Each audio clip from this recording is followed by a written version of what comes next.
काय सांगाल सर, आज तुम्ही राज्यव्यापी बेमुदत संपावर गेला आहात, नेमकं जळगाव जिल्हा परिषदेचे किती कर्मचारी या संपात सहभागी आहेत? सर, तुम्हाला या निमित्ताने सांगतो, आम्ही याच वर्षी 14 मार्च रोजी संपाला बसलो होतो. तर त्या ठिकाणी आमच्या ज्या मागण्या होत्या प्रलंबित शासनाकडे, ज्या आमच्या जिव्हाळ्याच्या, आमच्या कर्मचाऱ्यांच्या जिव्हाळ्याच्या होत्या, त्या मागण्या शासनाने असं ठोस आश्वासन दिलं, परंतु लेखी स्वरूपात किंवा त्याच्यावर शासन निर्णय काढलेले नाहीत.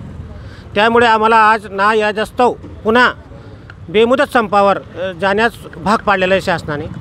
आमच्या ज्या 1/11/2005 नंतर सेवेत दाखल झालेल्या अधिकारी कर्मचाऱ्यांना शासनाने NPS आणि DCPS अशा नवीन योजना लागू केलेल्या आहेत. या योजनांमुळे आमचे जे कर्मचारी ज्यांना 50% या अगोदर 1/11/2005 पूर्वीच्या कर्मचाऱ्यांना 50% निवृत्तीवेतन मिळत होतं, ते आता त्या मानाने फक्त 2% निवृत्तीवेतन त्यांना मिळतं.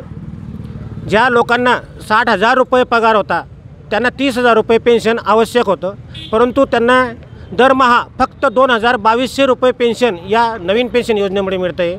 आज आम्हाला पेन्शन आहे असे जवळजवळ 70-80% लोक या 1/11/2005 नंतर लागलेल्या कर्मचाऱ्यांच्या जुन्या पेन्शनसाठी आम्ही आज संपावर गेलेलो आहेत.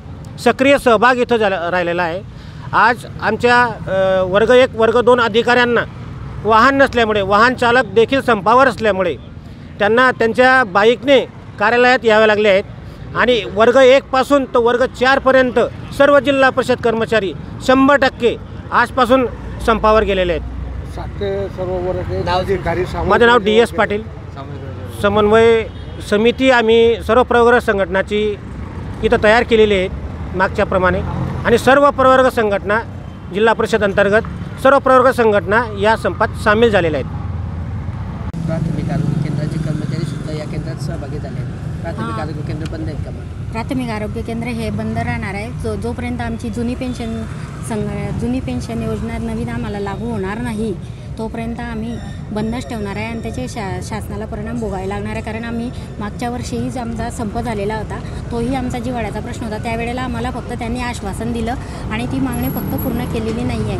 तर आता त्यांनी समित्या खूप गाठून झाल्या त्यांच्या. आतापर्यंत 5, 6, 7, 8 वर्षापासून आज संघर्ष चालू आहे. वेळोवेळी ते समन्वय समितीच्या नावाखाली आम्हाला गाजर दिलं जात आहे, तर आम्ही ते खपून घेणार नाही. आता त्यांना आम्ही वोट फॉर OPS हे करणार म्हणजे करणार. शासन जसं आमची त्यांनी जुनी पेन्शन बंद केली त्याप्रमाणे आम्ही शासनसुद्धा बदलण्याची तयारी ठेवणार आहे यावर्षी.